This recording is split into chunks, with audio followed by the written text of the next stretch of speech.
Now that you've asked for my help, I'm very glad to assist you. I only ask that you allow me to help you. So I'm here to help you to help yourself. And they're here to help me help you help yourself. Say that fast.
I feel so energized.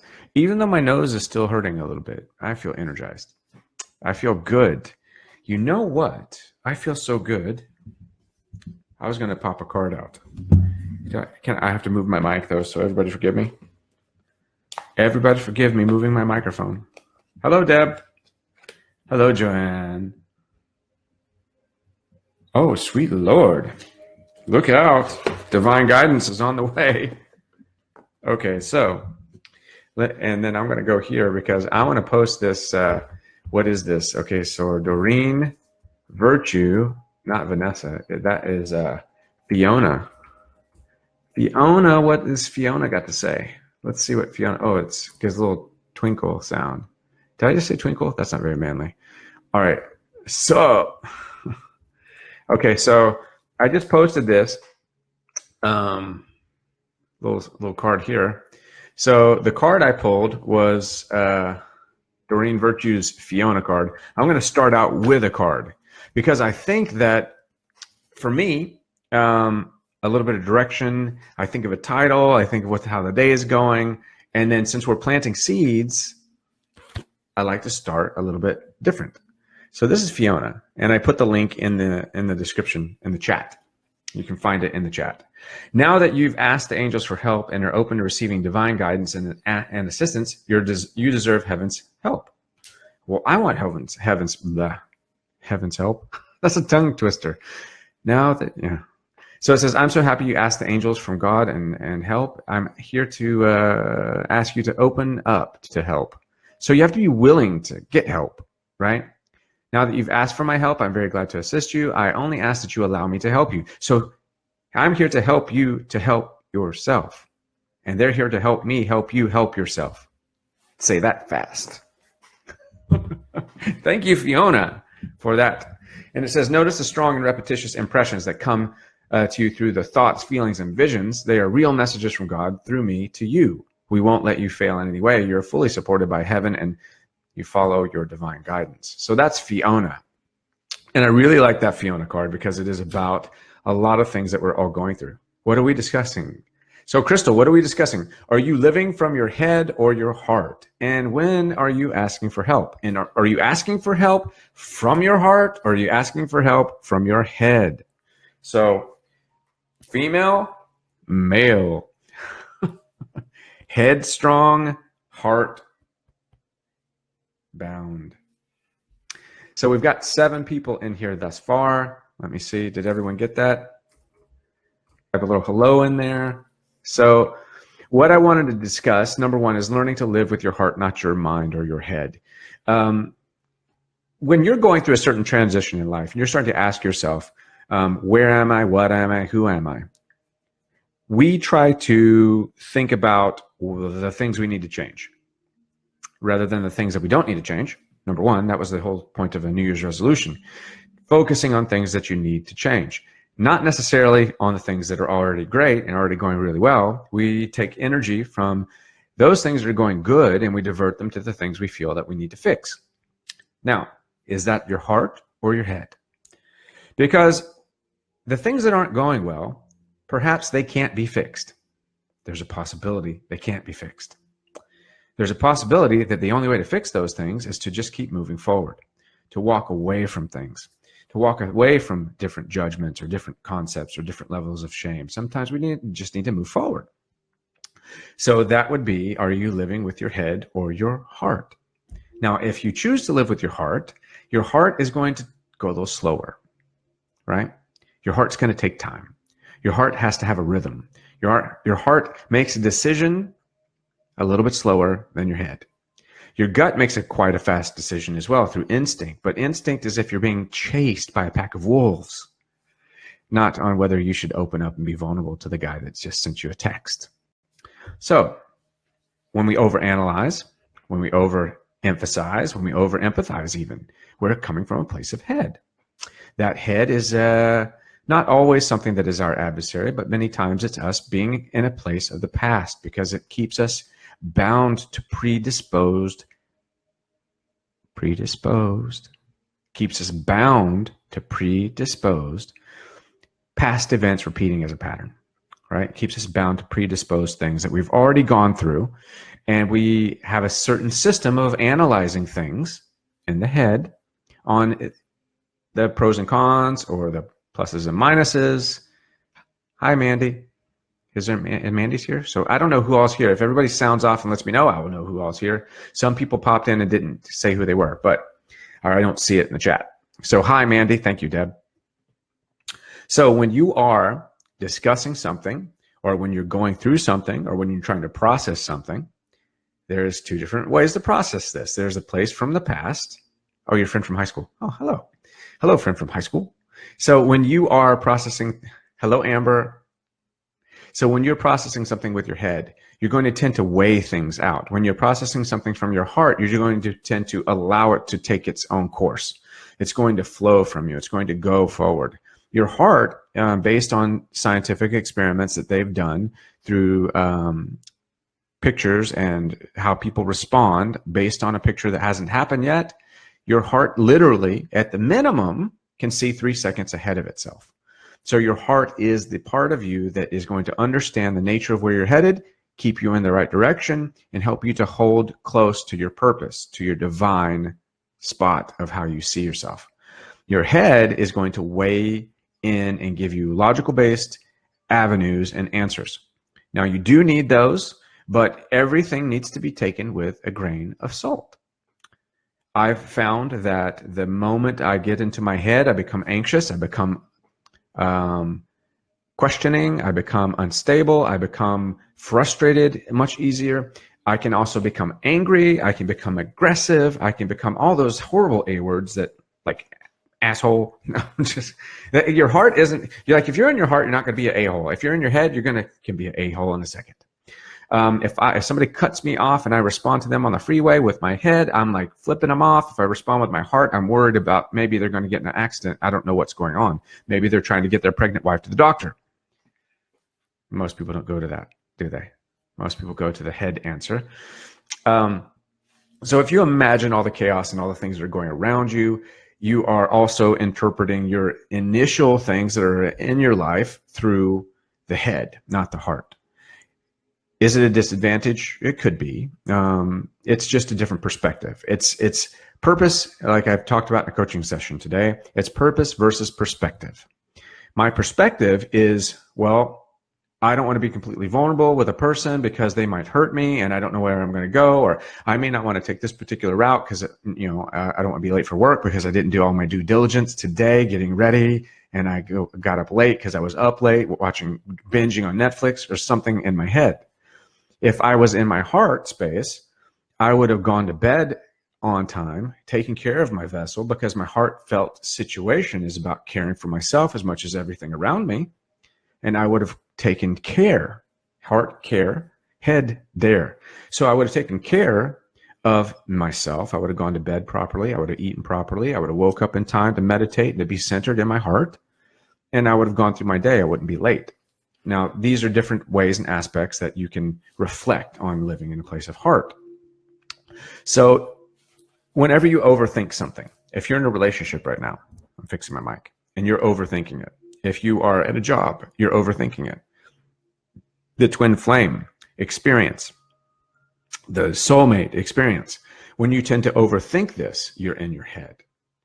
Your head is not going to help you with the emotional blueprints. Your head is going to help you to unplug. Your head is going to help you to logically take that masculine mind and process it. But it's not going to give you the dynamic of that in-depth emotional empathy that helps you, Deb, yes, that helps you to gain the deeper insight into the experience of living. So when I'm honest with myself, what I'm going to do is I'm going to be taking courage. I'm going to stand up. I'm going to be who I am. This requires head and heart to kind of hold hands together, because I take an evaluation. I logically put myself in the present, and I understand that the things that have repeated are perspective, because I'm keeping a perspective alive through action. Now, if I am in a place of heart, perspective actually isn't necessarily related to my past, because my heart is centered in helping myself, helping the people around me, living, breathing, beating, and being a human being part of the human experience. That's where your heart sits. Your heart is a muscle, and it needs to be exercised. So whenever you're feeling as if you're in your head too much, turn to love. Start loving someone, something, or somebody, someplace. Express love. Love will get you out of logic every time. If you're going down that road of logic and you're feeling lost, like you're not going to be able to pull out, and you're overanalyzing and you're frustrated and you're getting anxiety and you're palpitating and your whole throat's locking up and you're like, oh my God, I'm going to get fired. Oh my God, this person doesn't like me. And you're like feeling this tightness. Give yourself a butterfly hug and come back and just sit there and hold safe space. And you just pat yourself like this. There's scientific evidence to back this position, and you can just pat yourself like this, or both.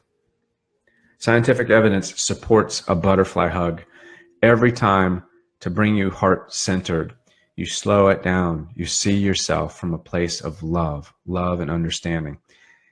You can't change people, okay? That's the thing. Let's look at it realistically.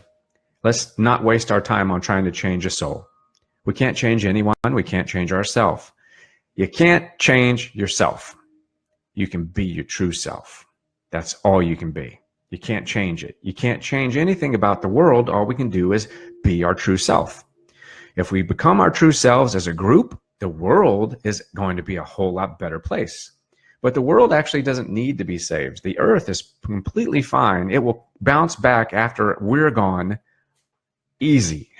I mean, the world will, if we were extinct, the world will settle this out. That score's gone, and it will be replenishing with something else before we even are dead in the ground. So logic, being in your head, it has a necessary place, but don't live there. Come from a place of your heart. Come from a place of loving. It will help you to be right here, right now, and reside in the right now. And being here right now, understanding that you can't change yourself, you can only be yourself, you can only experience things by being your true self, it could mean you're going to be depressed. It could mean you're going to be stressed. It could mean that you're going to be upset. It could mean that you're going to be excited. It could mean that you're going to be sexually aroused. It could mean that you're going to be frustrated and not feel like being touched. All of those things are about being your true self right here, right now. You feel it. You find out why. You ask yourself a couple questions, and you sit in it until you need to just move forward. If you continue to put logic only as the layer that's going to help you become you, what will happen is you'll try to use your head to find a way out of it, and it won't work. The head's going to go to a repetitive pattern and try to make an allocation for your actions based on past experience. Well, as we know, there's a lot of things that I've done in my past that I sure as hell don't want to be judged for right now. There's a lot of things that I have done or said that I do differently now because I've discovered deeper parts of myself. I didn't change. I embraced my full being. That's what you do. I didn't change. I didn't erase my darkness. I didn't dive into only the light. I'm not like a light bulb sitting here all of a sudden ascended and I'm the Buddha. No. Enlightened means I can see everything about myself. I can see the world and how I interact. I can see how I integrate in that world. I am my true self, dark and light, logic and heart. I found a balance. Hello, Rose. So honor who you really are. Honor that person, and that person will honor you. Being your true self won't always be beautiful, won't always be the best, but it will be you. You can't change it. All you can do is distract yourself from the true self or hide from it. You can't change who you are. Who you are has been decided between 0 and 8 years old. Now, on a subconscious level, you can handle things differently. You can reprogram your subconscious so that obstacles in the past that were implanted outside of your knowledge won't be supported with your current thinking. Biology of Belief with Bruce Lipton. I'll put that in this discussion. It's a very important book. And I think that everyone that hasn't read it should, because Bruce Lipton is a freaking genius. And I'm going to put a link with a free trial for Audible if you don't have Audible. Hello, Tam. So there's a link there with the Audible to Biology of Belief.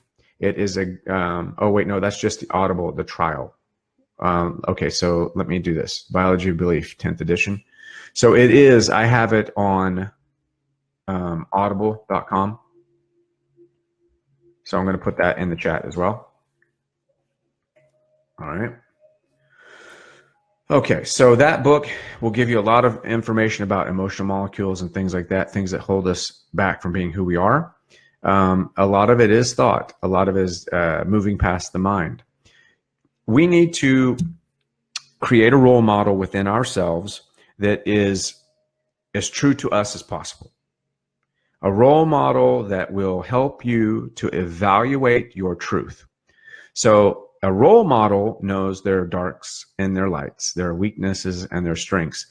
Focus on your strength, focus on your goodness, and understand your weakness and the badness, and then you will be able to become balanced. This is all has to be heart-centered, because when you are not heart-centered, there's a quote, what was it, when Forrest said, I know that I'm not a smart man, while proposing, he said, but I know what love is. So Forrest said, I know that I'm not a smart man, but I know what love is. And he did. He thought about that, and he did know what love was. And knowing what love is half the battle at creating a true role model out of yourself for yourself. If you can't be your own best friend, then who's going to be there for you? So we need to start looking in and planting seeds from these kinds of aspects for going forward. Heart seeds. It starts in the heart. That is where the secret to life sits. This is your pause. Like, let me set to the side. This doesn't hesitate. It takes the leap of faith. This doesn't hate. This hates. This hesitates. This holds things dear. This keeps things at a distance. This knows how to say hallelujah. This knows how to say, oh hell. Hallelujah and oh hell. So if you are becoming your best friend, think about the people that you know right now. Hello, Nancy. Hello, Becky. Like Deb with Mandy. The people you know, like I've got friends that I know. I know when they're full of, pardon my French, shit. I know when they're full of shit. I know when they're like not being themselves. I know when they tell me something, they send a text and they're like, oh, I'm sick. I can't make it. Oh, no, you forgot, didn't you? You forgot. Don't lie to me. So it's like, you know your friend. You know them pretty good. Occasionally you don't know them, but if you grew up with them, you do tend to know them quite well. Or you know your brother or your sister, you know, something like that. How well do you know yourself? I would like to interject that I believe you know yourself quite well. You know, even the parts of myself I don't like, I know intimately. Those parts of myself that I really don't like, I know intimately. I know them better than anything. And if I ignore them, they're not going to go away. If I hate them, they're not going to get any better. If I nurture them, they're not going to shrink, right? The parts of me that I don't like. The parts of me that I do like, If I neglect them, they're not going to get better. If I don't give them energy, they're not going to foster, they're not going to grow. So it's like that with anything. My nose is itching. I apologize because of the cancer stuff is still red. So I don't want to look like I'm like just unbelievably scratching my face. But all of these things encourage you. They generate this energy, this goodness inside of you to go forward on a daily basis. If you come from your heart every day, part of that is starting your day with a little silence, with a little compassion, a little gratitude for yourself. Wake up. If you don't wake up and you're not happy that you woke up and you don't tell yourself, hey, holy shit, thank you, source, thank you, God, thank you, whoever it is, baby Jesus, thank you. I don't care who you thank. Thank someone in the morning that your ass jumped out of bed, alert and ready to go without being dead. Okay? First way to start the day, with gratitude. You're awake. People have died in their sleep. 1 million people died in their sleep that night. Okay? Start with gratitude. That's where the goodness starts. That's where the heart starts. Jump into that gratitude. You want a soulmate? You want a twin flame, and you can't even jump out of bed and be excited that you're alive? What? What do you think? So you want someone that's going to love you and give to you and help you to establish this new place in the world that's going to generate all this love, but you don't even love that you woke up. I mean, let's break it down with some spiritual spankings. Bam! Wake up and have a song in your heart that you are awake. Because when you go to sleep, nobody remembers 5 minutes after they went to sleep when they fell asleep. Nobody remembers 5 minutes before you woke up when you woke up. You know when you're getting in bed, but the moment you drift off to sleep, you don't know. It just happens. The moment you wake up, even if you're like having that predisposed nature of where you wake up like 5 or 6 minutes and you're groggy before your alarm goes off, the moment before that, you didn't know. You were somewhere else. You were dream walking. You were talking to your source. So be happy that you woke up. Right? Go to bed with some gratitude as well. Go to bed with some grateful nature that you ended your day and you did everything you could to make a difference in your life personally. I don't care if you saved elephants. I don't care if you stopped environmental exploitation. I care if you go to bed and you did the best for yourself. Did you tell somebody something? Did you tell somebody you loved them today? Did you open a door for somebody? Did you make a difference in somebody's life that's directly related to you? If you didn't, what the hell is wrong with you? I mean, you've got this beautiful, well-designed, overly orchestrated organism that is fantastic, and you're going to sit on your ass and not do a damn thing? Come on. Let's be realistic. Let's be realistic. Let's shake the tree and see what falls out.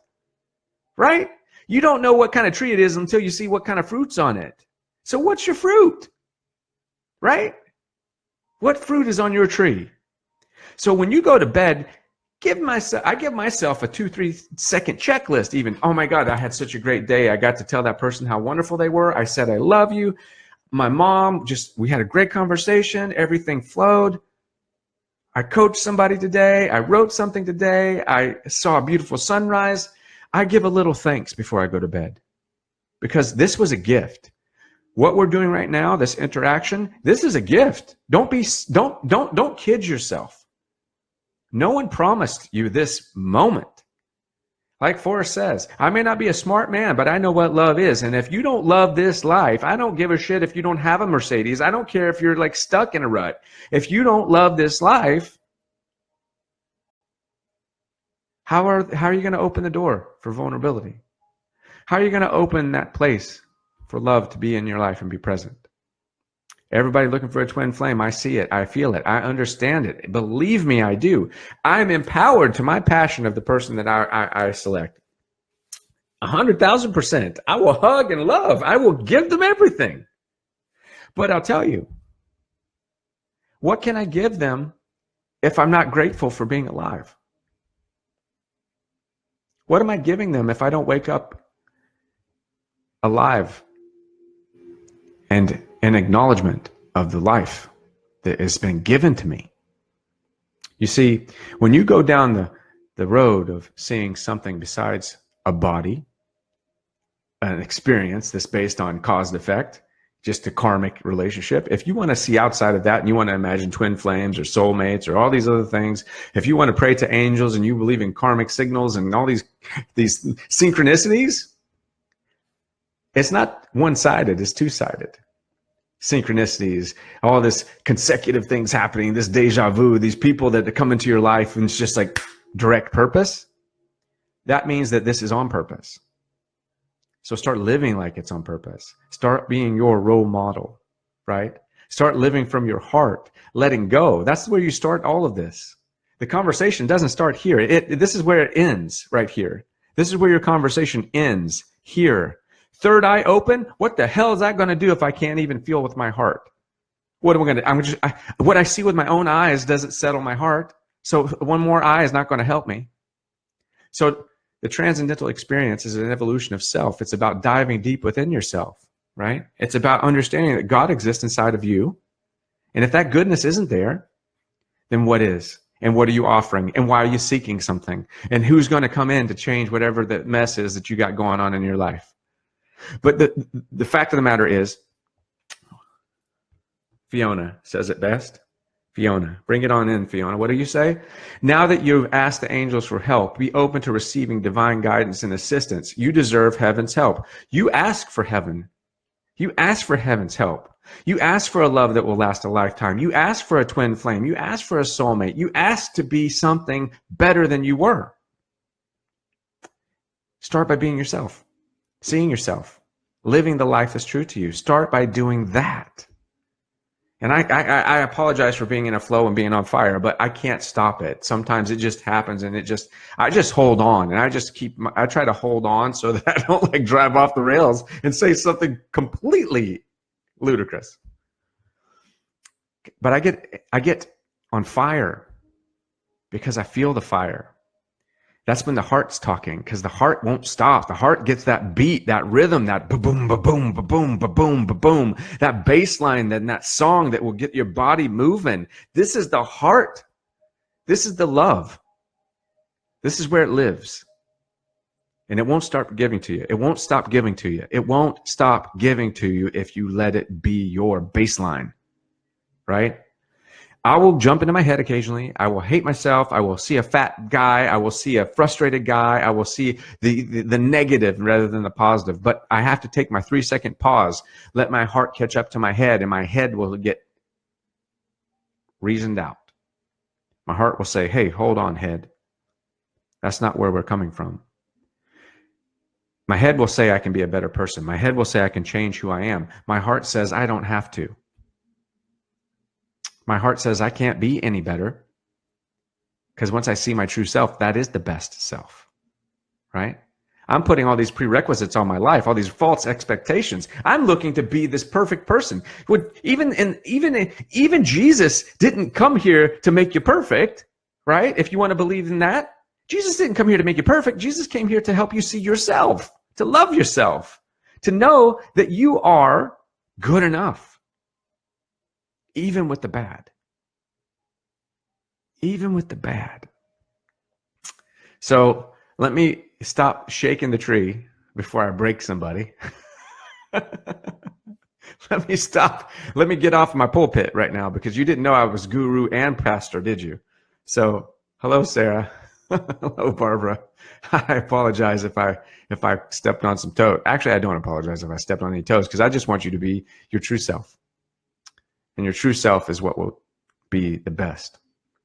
And when you start to love that person, good and bad, you'll understand there's nothing you need to change. You see, because being overweight, being out of shape, being unmotivated, being frustrated, being depressed, eating the wrong things, that's not your true self. That's the logic self. That's your head weighing out all the things that you haven't done in the past and punishing you today. When you start seeing yourself, you do start eating right, living right, seeing right, being right, listening to the good stuff, because your heart knows what's best for it. Your head doesn't care. Your head just wants to keep that tape track, that 8-track, that CD playing, that destructive nonsense. So, all right. So let me go through some of these and see what's happening. Rose, yes, Rose, it's all good, Rose. It is. Is Oksana in here? I didn't even see. Hello, Diane. Hello, Sammy. We all need to kick up the ass sometimes. Yes, we do all need a kick. I get a kick. Some people give me a kick, and it's okay. But I would think that let's stop pressuring ourselves to be something better than we are. And let's just start embracing who we are first and foremost. Being better isn't about being something different. It's about being ourselves. You can't change who you are. I can't change how I look. I mean, I can go to a plastic surgeon, but if it wasn't for that, I can't change me. I can't change my mind. I can pretend to be something different. I can put a false mask on and be somebody else that I'm not, but that's still not who I am. The only way to salvation, the only way to exiting this circus is to see yourself, be yourself, and be okay with that. Be your role model. I'm telling you, if you are your own role model, you will roll forward effortlessly. And when you have a challenge come up, you will be right here from the heart and you will handle it. If somebody breaks your heart, holy shit, that's beautiful. Break my heart. Break my heart. Because that means I'm happy and I'm feeling something and that my life is alive and I went to bed grateful and I woke up grateful. You can't hurt somebody, you can't hurt somebody that has no heart. You can't hurt somebody that's not present. And if you can't hurt them, get the hell out of my way because I don't want you in my boat. If I can't hurt you, I don't want you in my boat. Because it means you don't care about me. I'm not trying to hurt you on purpose. But if I don't even have the option, that means that you aren't giving me the option. You're keeping options open. Options open. I hate that. Everybody wants a back door, right? Everybody wants a back door because they're not happy being themselves because they believe they can change who they are. But you can't. So embrace that shit. Make that who you are. You wear those socks that you bought. You wear those pants that you put on. Be it, see it, feel it. And if there's something about you that you don't resonate with, maybe it's because you're focusing on the negative. Maybe it's because your logic brain, your head brain is focused on those things that you hate rather than the things that you love. You need to balance it out, dark and light. It's not like dark and light. It's not a fight. It's just being yourself. All right. So who is up in here that needs a question answered? Melinda. Let's see.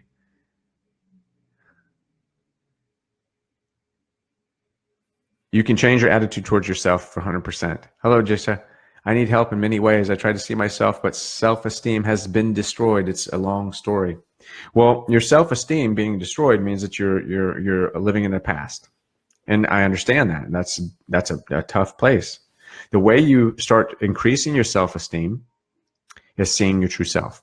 If you haven't tried mirror work, Jessa, how do you say it? Jessa, Jisha, or how do you say that? Can you pronounce it for me? Like, is there like a phonetic you can say?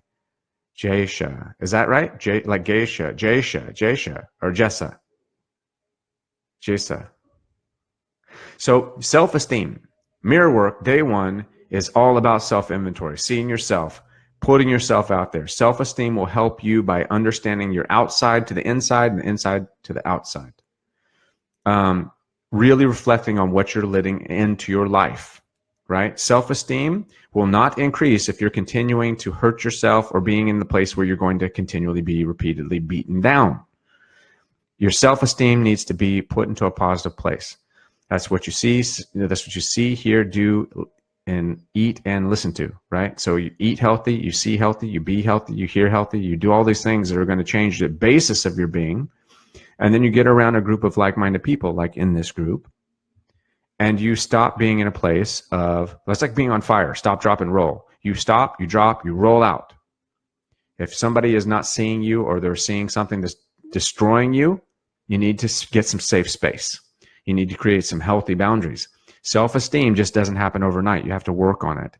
Part of that is being grateful and gracious for who you are. We've all had self-esteem issues. I went through bulimia. I've been through other self-esteem issues. Believe me, I sat here with my face looking like Freddy Krueger. Talk about some issues. That was a very humbling experience for me, even still going through certain things. So I would suggest, I implore, correct. Oh, Geisha. I love that name. The J is silent. Check out mirror work. It's 10 days. It's free. I'll put it in here. Give me 1 second to find it.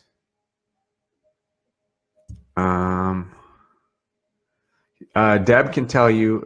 So even like the Soul to Soul program that I've done, it is just phenomenal because I developed all these programs because I had the whole right side of my face reconstructed. It was all crushed.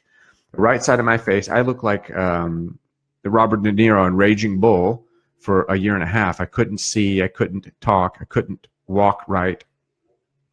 And I had to recalibrate my whole constitution of myself because I lost 6 years of memory, and it was a difficult time. And my self-esteem was in the toilet, and the only person that helped me was my father.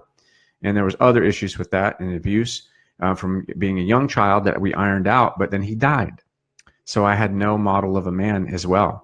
And I did this 10-day mirror work program that I set out. I did that myself back then to kind of recalibrate myself. And I did it then once every 3 months.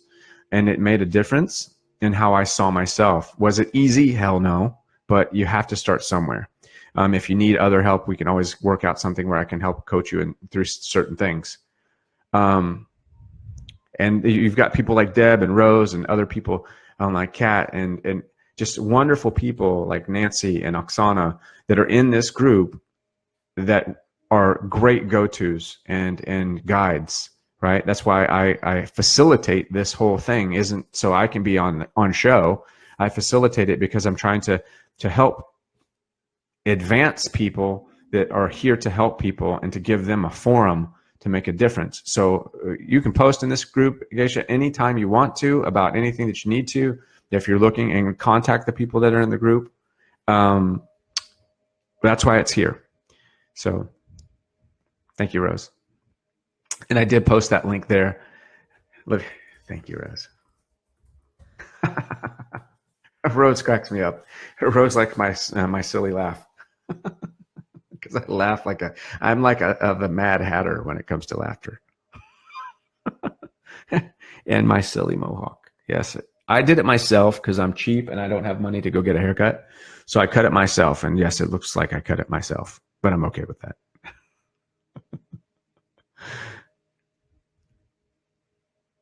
Hello, Jody.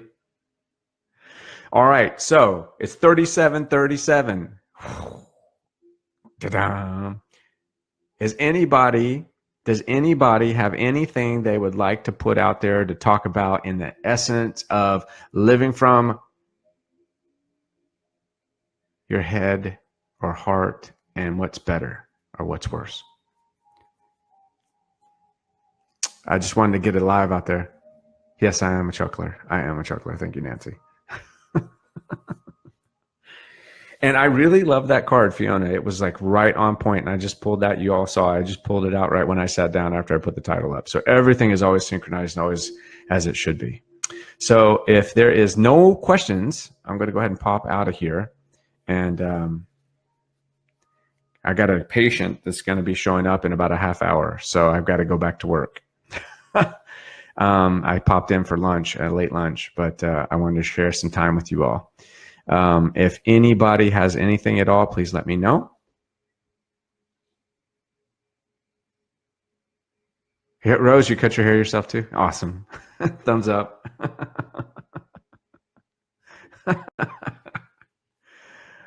All right. Peace, light, and love. I will see you all on the other side. And if you didn't check out my YouTube that I just posted, it is with one of my great friends, Naomi, and we were talking about Tarot. I just wanted to see what that was all about when it came to the Twin Flame Soulmate talk. And she's amazing. It's an amazing talk. And if you haven't listened, please check that out. Love all of you. Be safe. Tonight when you go to bed, be grateful that you made it there. And do something today so when you sit down at night to go to sleep, that you have something to tell yourself that you made a difference doing. Right? Yeah. You should have a whole list of things you did today that you could just remind yourself of what a beautiful day it was. And when you wake up, you better have your ass doing a happy dance, because I do a happy dance. I'll tell you, I do. I do. Love you all.